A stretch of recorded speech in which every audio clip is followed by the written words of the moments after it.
Unang-una sa lahat napakasarap sa feelings, lalong-lalo na alam mo sa sarili mo, alam nila sa sarili po nila na suportado po sila both side parents ni Beyonce, parents ni Eds. So, diyan mo po masasabi na yung relasyon ng anak sa ina, sa magulang, masasabi mo po talagang um, napaka-solid.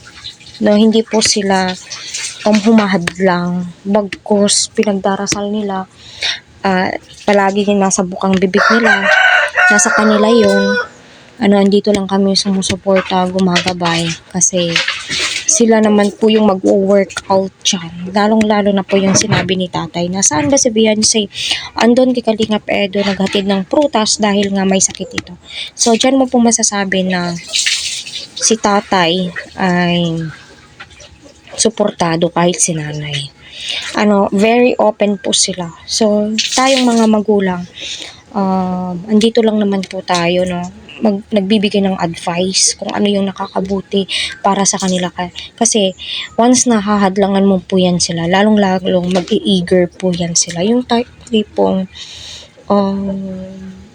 ano bang magandang term po doon?